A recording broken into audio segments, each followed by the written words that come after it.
Hello and welcome to the second video of the Pytorch Basics tutorial. So in this video, we're going to cover some more advanced functionality of Pytorch, that being the Pytorch AutoGrad, auto differentiation functionality of Pytorch. Now this is a big, big feature of Pytorch and is one of the main reasons that a lot of these frameworks exist. So in general, it's what allows us to train, or makes it easier to train our neural networks. So if you're familiar with the concepts of backpropagation and gradient descent, we take derivatives of our equations, we work out the derivatives of our loss with respect to our parameters, we update those parameters to minimize our loss, blah, blah, blah. And we can work out those derivatives or those gradients by hand and hard code them in order to perform our gradient descent.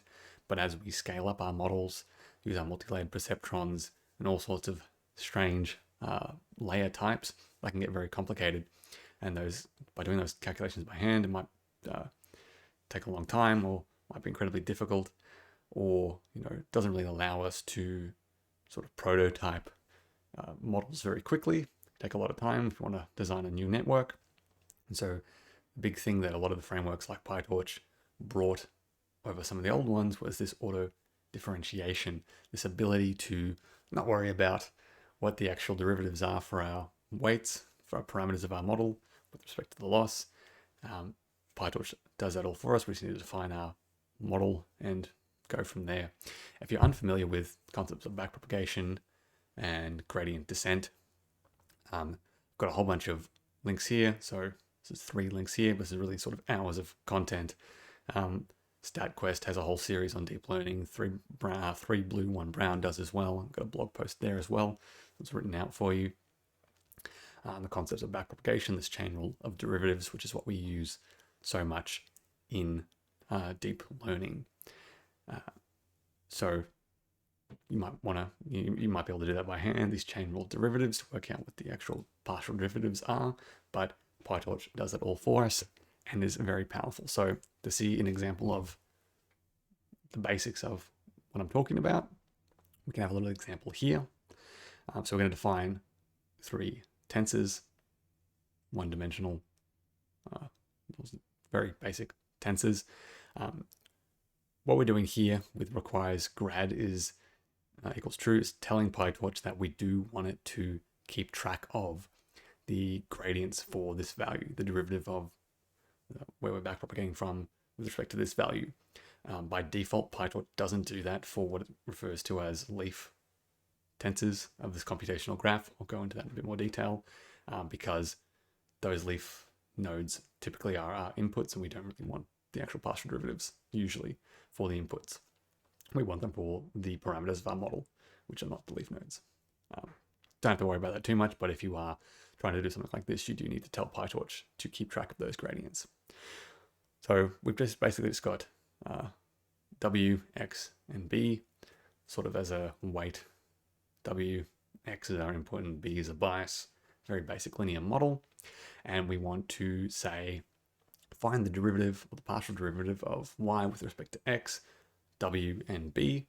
And you can take this equation, which is just 2x plus 3, and you can work out the derivative of this with respect to Y, and plug in the values 4, 2, 3, and work out what those partial derivatives are. You can easily see dy dx is just equal to w, is 2, dy dw is just x, which is 4, and dy db is just 1.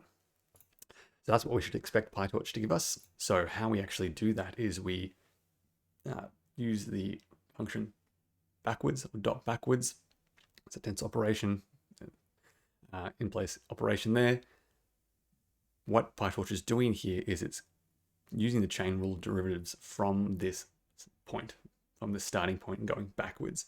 So it's starting from y and working backwards to calculate the chain rule derivatives of the other values in our sort of flow of operations with respect to y. So it's always dy or d whatever we've done dot backwards from, right? And then it'll propagate using the chain rule, the derivatives. I'll go into that in a bit more detail in a moment. So if we want to actually access the values of the derivatives, we use .grad. .item basically converts a scalar value to a Python scalar. converts it from a tensor to a scalar. It needs to be a scalar, so a zero-dimensional tensor. In order to do this, it doesn't need to be a zero-dimensional tensor, but it needs to have only one element in that tensor for this dot item to work. That just also detaches it from the computational graph. So anytime we remove a torch tensor from sort of Pytorch's sphere of influence, so anytime we convert a tensor from maybe a tensor to a NumPy array or a list or do dot item, sort of breaks that computational graph, and we can no longer backpropagate using torch backprop. Even if we reconvert it to a tensor, we've sort of broken that chain, and so we can't use that there. So another way to break that computational graph, if we want to, is to use dot detach, but dot item simply returns a Python scalar.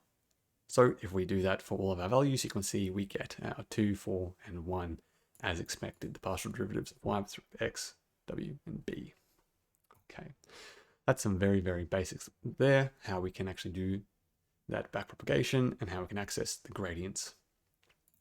So if you go through some examples of gradient descent that you may have seen, a very common example I give is finding the minimum of an equation or the minimum of a parabola. If you're not familiar with gradient descent, in the Pytorch 2 linear logistic regression, there is a link to a StatQuest video on gradient descent, but there are a lot of videos on gradient descent if you're unfamiliar with those. You can have a look in a lot of these YouTube series as well. Talk a lot about gradient descent and even these books and PDFs. But for now, I'm going to assume you have a good understanding. And so what we're going to do is we're going to define this function as a lambda function and try and find the stationary point or the minimum point of this parabola by using gradient descent. And we're not going to calculate the actual derivatives of the equation by hand. We're going to let Pytorch work that out for us and then use the results from that to actually do the gradient descent. So if you're unfamiliar, or just a recap of gradient descent, we have this parabola here, and the derivative basically tells us the sort of slope of this graph or this function at any point, right? So another important thing to keep in mind is that the slope depends on sort of what side of the stationary point we're on. So the derivative or the partial derivative of some output with respect to some value tells us how that value changes if we change the other value. So we can sort of see that a bit clearer here. If we take this function f of x and we define some x point, so we're just randomly going to pick a point, randomly pick an x point, again requires greater equals true. So if we pass that value x to our function, we're going to get y here, so our output y, and we're going to backpropagate from there. And then what we're going to do is we're going to do x dot, we're going to get the gradient using dot grad item, and that's going to give us, again, dy dx is going to give us the derivative of y with respect to x. So you can see that the random value we picked was negative, the random value we picked is negative 1.48, so negative 1.48 somewhere over here. We can see the derivative is negative 1.46. Pretty similar. We can pick a different value, just randomly pick a value. So negative 1.04 here. And you can see our derivative is negative 0.58. Note that the sign of that derivative is telling us the slope of this curve. That's one way to think about it. Another way to think about it is at this point here, if I was to increase x, so x is here, if I was to increase x, what happens to y? So if I was to increase x, if I was to take an infinitesimally small step, increasing x in this direction, so going right, what happens to y? And the sign of this basically tells us what would happen. Y would decrease. If I take a tiny infinitesimally small step, increasing x, y would decrease, right? And what happens to y depends on where we are with x. So here we've got a positive x, which is almost 0, so about there, 0.08. And if I take an infinitesimally small step, increasing x, what happens to y is that y now increases. So depending on what side we are on that stationary point, y is either increasing or decreasing. So tells us the slope, but another way to think about it is what happens to y when we change x. And this is important when we do machine learning, when we're trying to minimize some objective function, minimize some objection by changing the parameters of our model. What we want to know is what happens to the loss, what happens to the objective when I change the parameter. If I was to increase the parameter, what happens to my loss, right? What happens to that value? With gradient descent, what we want to do is we want to take a step of our parameter such that that value is decreasing. So you can see if I'm over here, I want to take a negative step in x so that it's y, or my loss or whatever, is decreasing. If I was over here, I want to take a positive step of x so it's decreasing. Again, just making that clarification. I know it's often explained as the sort of slope of the curve. We want to descend the slope, but another way of thinking of this derivative, or the partial derivative when we have many, many more parameters, is what happens to my output, what happens to the point where I'm back propagating from, what happens to that value when I change this particular value over here. Okay. And that's going to depend on what that value is. Just like it depends on the value here. If I have a very negative value of x, that value may decrease. If I have a very positive value of x, that value may increase if I increase. Okay, so let's take some steps to descend that gradient there. So again, gradient descent, we're taking a negative step. So hopefully you can see that if my gradient is 1.67, if I take a negative step, so negative 1.67, I'm going to take a negative step in the x direction. So I'm going to go down, right? But if I'm over here, if I take a negative step, the gradient will be negative. So negative times negative is positive. So I'll take a positive step in the x direction, and that will bring me closer and closer to its minimum.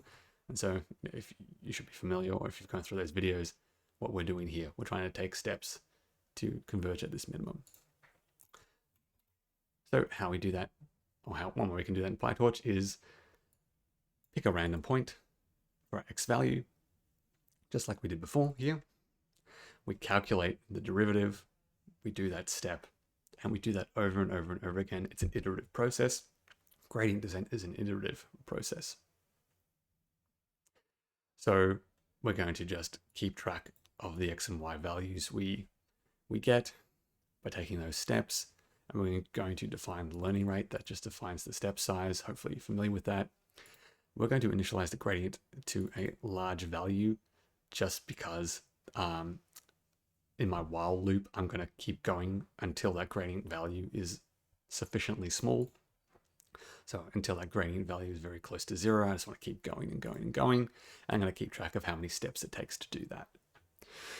So the first step is, once I've defined my random x starting point, pass it through my function, get the y value, just like we did up here, then do dot backwards, and then we get a gradient, the partial derivative at that point. Right. And then we need to then do the gradient descent step. What I've done here is with this with Torch AutoGrad, so with this with block indentation, this Torch AutoGrad, basically within this indentation, within this block, Pytorch will not keep track of any of the operations we're doing.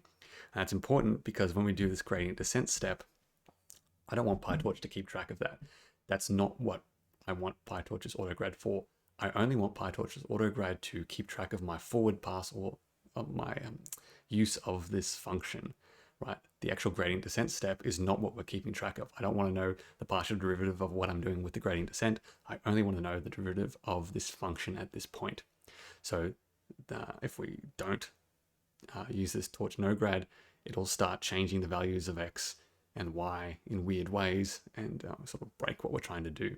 So while we're doing the optimization step, while we're moving x, I don't want Pytorch to track this movement of x. So you can stop it from doing that by using this Torch AutoGrad.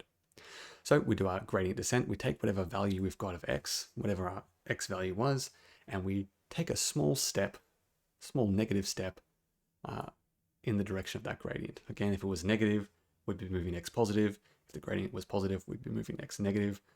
And again, we scale it down so that we don't just take too big a step and jump around. X.0grad, it's another important step. Pytorch will actually keep accumulating the gradients every time we do dot backwards. So what Pytorch actually does is it doesn't just calculate the gradient. It calculates the gradient and adds it to whatever's already there, right? And that can be useful for applications we want to accumulate the gradient. Though most applications we don't want to accumulate the gradient, and so dot zero here looks a little bit different when we move on to actual neural networks, but effectively it's the same thing. We're just making sure that gradient is 0 for the next iteration around. Note that the gradient as well is initialized to none, not 0. I kind of skipped that, but it is initialized to none, not 0, so none type. Final thing I do in this loop is I just append the x and y values to sort of see where we're going, and index the counter up 1 and break if the counter goes over our max number of steps, just so we don't go on forever. So that's already run, and you can see that we get a minimum of negative 1.56. That's the minimum y value when x is equal to negative 0.75, and I found that after 366 steps. So negative 0.75, it's about here. Looks about right, though we can work it out pretty easily if we just take the derivative of this equation and set that to 0. So we take the derivative of this is 2x plus 1.5, set that to 0. That just becomes x is equal to 1.5 divided by 2, or negative 1.5 divided by 2. That's negative 0.75. And so it's worked. We found our minimum. So hopefully the implementation made a bit of sense. One thing I wanted to maybe talk a little bit more about is how Pytorch is, or at a high level, what Pytorch is doing when it's tracking our operations. So I kind of just breezed over the idea that Pytorch is tracking the operations, and we backpropagate through this flow, this computational graph. But in our case here, what's happening is Pytorch is sort of building the computational graph. That's not very good. Our value. So we've got a little node here. This is that leaf node that I was kind of talking about. So we've got our value x. This is my input. And even though that f of x function, you might look at the parabola, think, oh, it's a single function. It's a single equation. But what we're actually doing is we're breaking it down into the small subsequent operations that build up that equation. So we take x, and one thing we do with it is we square it. So I'm going to say square, and that gives us x squared. And another thing we do with it is we multiply it by negative, what was it, positive 1.5. Positive. It's 1.5 multiplied by 1.5, and that gives us 1.5x. And then we also have, double check what it was. I think it was just negative 1. And then we have this negative 1 that we've sort of defined here. And then what we're doing is we're adding all of these together. So we take these two values here and we add them together. And then, I'm not really sure, the order of this adding doesn't really matter, but we take that result and we add it to our 1. And then we get my output, and I'm calling that y underscore. So you can see that one very simple function we've actually broken up into a bunch of different steps. My writing's not great here, so hopefully you can read that. But what we're then doing is when we backpropagate from y underscore, right? Let's get rid of that, just y for now. Pytorch is basically working out the derivative of each of these steps. So hopefully you're familiar with the backpropagation, chain rule derivatives. My point here is that even though it's one function, it actually breaks it up. So it knows what the derivative of an add is. It knows what the derivative of a square is. It knows what the derivative of a multiply is. And it's just plugging those values in and working out how to do this chain rule of derivatives, right? Another reason I always wanted to point this out is, right, so we're backpropagating that way, backpropagate this way, all the way until we get to x, and then those gradients are added together. Another point I want to make of this is that we can actually, if we were to really break our function up into each of those individual steps and sort of define some intermediate variables, we could at any point back propagate.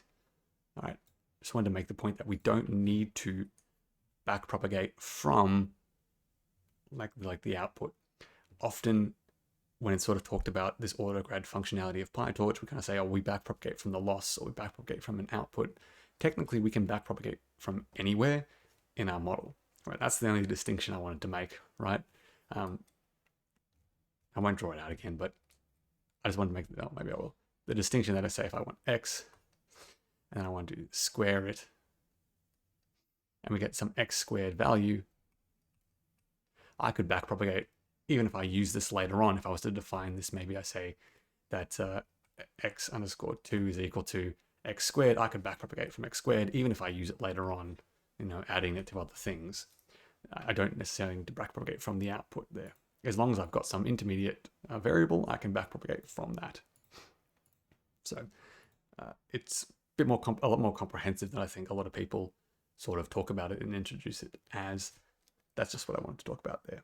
But again, think of it, building this big computational graph, breaking up the operations into the really, really base operations. There are some functions, a lot of the inbuilt Pytorch functions. Pytorch has defined explicitly the derivative of this function.